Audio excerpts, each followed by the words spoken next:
Bonjour à toutes, bonjour à tous. Overtime, et comment ne pas dire un mot sur Tony Parker. Il y a des gens comme ça qui naissent et qui sont nés pour réussir. La trajectoire de Tony est tellement fabuleuse qu'on ne va pas la résumer en quelques secondes.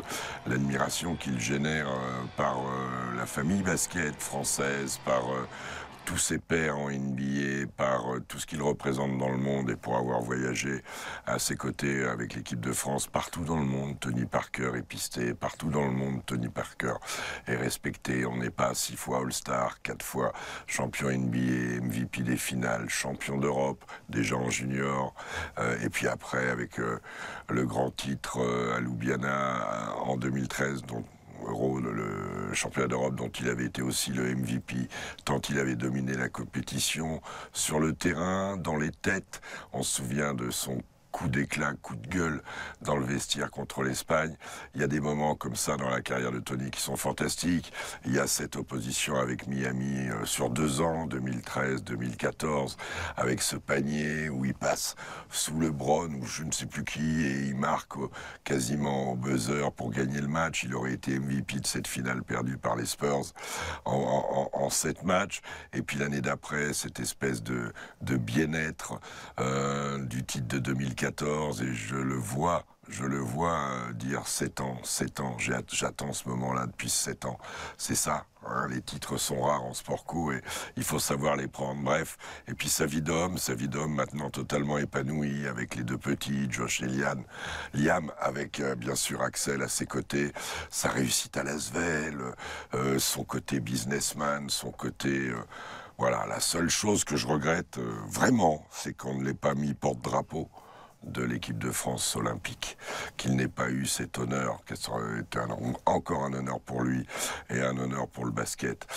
Voilà, ça fait partie des regrets que j'ai pour lui, mais lui, il avance et il avancera encore. Et voilà, je vais m'arrêter parce qu'on pourrait en parler des heures. En tout cas, chapeau Tony. Merci Tony, comme ils ont si bien dit à San Antonio.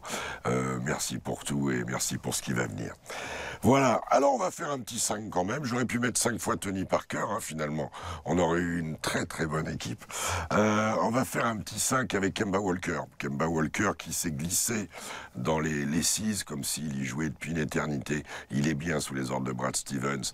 Il a trouvé un équilibre avec Tatum, avec Jaylen Brown, avec Marcus Smart, et Kemba Walker est très bon et on est ravis de le voir à ce niveau-là. Il est revenu à Charlotte, ils ont gagné, même si ce jour-là il n'a pas été au top, mais Kemba, c'est du tout bon. À ses côtés, Kendrick Nunn, voilà un garçon qui a eu des soucis au collège, qui a été obligé de changer de fac, qui a été pris au Santa Cruz Warriors, c'est-à-dire l'équipe de Ligue de développement, la G-League des Golden State Warriors, puis après qui a été vu par le Miami Heat, qui a été pris pour la Summer League, puis remis en G-League. Il arrive et sur les 5 premiers matchs, il a battu le record. Ça date un petit peu maintenant d'un rookie avec 112 points en 5 matchs. Une patte gauche, de l'impact, un combo garde qui peut jouer à la fois, c'est surtout un deuxième arrière, mais il peut jouer les utilités au poste de meneur. Gaucher, ce qui ne gâche rien dans sa particularité. Le retour au premier plan aussi de Kyle Kuzma. Kyle Kuzma, c'était un bon style, un bon vol à la draft de la part des Lakers et il confirme. Et il confirme sur son retour, il a été blessé avec Team USA et on est ravis de le voir. Hier, ces 2 paniers à 3 points contre Phoenix sont déterminants dans la victoire des Lakers. On sent que Anthony Davis, LeBron, tout le monde le respecte. Le Kuz est de retour. Eric Pascal, alors ça... C'était une grosse cote en début d'année, mais le garçon sorti de Villanova, bonne université, costaud, pas bien grand, hein, un petit 2 mètres, 1m98, 115 kills quand même, hein, Babarov, un peu dans un registre, un mixte entre ce qu'était Barclay et ce qu'est Draymond Green. Voilà, il sait se montrer. Avec les Warriors, il est présent. On l'a vu échanger son maillot avec Donovan Mitchell parce qu'ils sont du même patelin, ils sont vraiment du même quartier et ils ont partagé des rêves qu'ils sont tous les deux en train de réaliser. Chapeau à lui. Et notre Rudy Gobert national. qui est dominant en ce moment, qui est comme on l'aime le voir, qui reçoit plus de ballons, sans que ce soit en position basse à faire l'ours et enfoncer. Mais dès qu'il est en mouvement, Rudy a des bonnes mains. Main droite, on le savait. Main gauche, on le voit maintenant. Et moi, je sais aussi que le jour où il pensera à se mettre face au cercle à 3-4 mètres, 4-5 mètres, ben, il peut glisser des paniers en réception, shoot et tout. Après, défensivement, on connaît sa qualité. Sur les pick and roll, on sait qu'il peut aller attraper les balles auprès des nuages.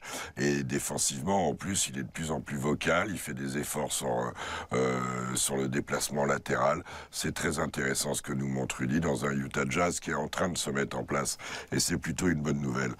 Dans la météo de l'Ouest, on va faire une petite météo comme ça. Portland... ils reçoivent Toronto demain, il vaudrait mieux le prendre, sans ça, ça va finir par souffler. Les Lakers et les Clippers sont dans un rythme intéressant. Les Clippers vont voir ce jeudi le retour de Paul George, et d'ici un mois et demi, on saura vraiment le potentiel de cette équipe qui est basée sur une bonne défense, ce qui est déjà quelque chose d'important comme socle, avec bien sûr Beverly, mais aussi avec Montrezl, avec Zubac, et puis le talent de Sweet Lou. Je reviens sur les Lakers.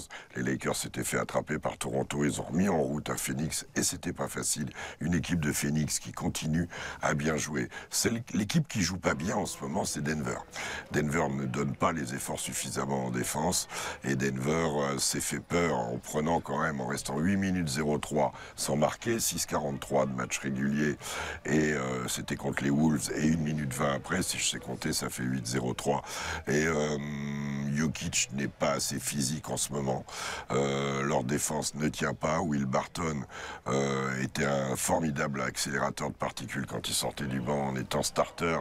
Je le trouve trop brouillon et tout. Il va falloir que cette équipe-là s'ajuste. Mike Malone avait l'air assez chafouin l'autre jour, donc on peut penser que ça va s'arranger. SOS à l'Est, les Knicks. Ils sont en train de toucher le fond, si c'est encore possible. Si on va les retrouver à l'opposé, on va les retrouver en Australie, on va les retrouver, mais ils creusent tous les jours un peu plus. Alors il y a des efforts ici ou là, Marcus Morris se multiplie, Frank Ntilikina nous fait un match avec réussite et après 2 matchs sans réussite, mais reste cohérent dans son jeu. Le petit RJ Barrett montre des choses. Hier aux Bulls, il a montré des choses, où d'ailleurs Kobe White a battu le record de panier à 3 points dans un quart-temps pour un rookie avec 7 réussites pour l'ancien de North Carolina. Les Knicks sont pathétiques. Les Knicks sont pathétiques. Il n'y a plus rien. On a un general manager et un président, messieurs Perry et Mills, qui virent un coach potentiellement, mais sans le virer, parce qu'ils comprennent bien qu'ils vont se faire dégager aussi. Tout ça est un gloubi-boulga d'organisation et de basket, et très décevant. Voilà. Par contre, il y a des équipes qui jouent bien. Indiana remet le nez à la fenêtre avec un monumental de Montas Sabonis, avec un Brogdon qui s'installe en maestro, avec un TJ Warren de feu.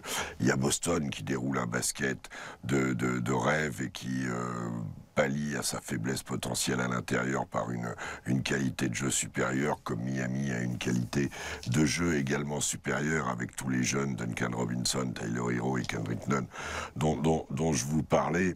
À l'Est, il y a Atlanta qui régale, parce que Trae Young est vraiment un phénomène de foire, et tout ça est très sympa. Et je ne sais pas si on me retrouvera l'image, mais il y a les Nets. Il y a les Nets qui hier font un bon match, hein, ils perdent dans le final, pardon, c'est pas les Nets, Cleveland. Cleveland qui fait un bon match aux Sixers et qui perd dans le final avec un shoot-over pour Kevin Love. Mais à un moment, il y a Tristan Thompson qui monte la balle. Et puis il est sous pression, il met 1 fois dans le dos, il met 2 fois dans le dos, il reste 4 secondes au plan shot. Et lui, il nous envoie une minace quasiment du milieu de terrain qui a failli péter le plexi. Voilà, les big men aiment bien dribbler. Et quand ils font un truc dans le dos ou 2 trucs dans le dos, je parle pas de Nikola Jokic là, je parle de Tristan Thompson, et ben ça les rend fous, il a perdu tout sens commun. Voilà, c'était la petite image fun, et Tristan Thompson réalise un super début de saison avec son compère Kevin Love, et tous les deux finalement, entre cette perte de balle là et le shoot ouvert de Kevin Love, et ben ils n'ont pas validé le bon travail de Cleveland depuis un moment, qui aurait dû gagner aux Sixers. Voilà, bonne semaine basket, ciao ciao.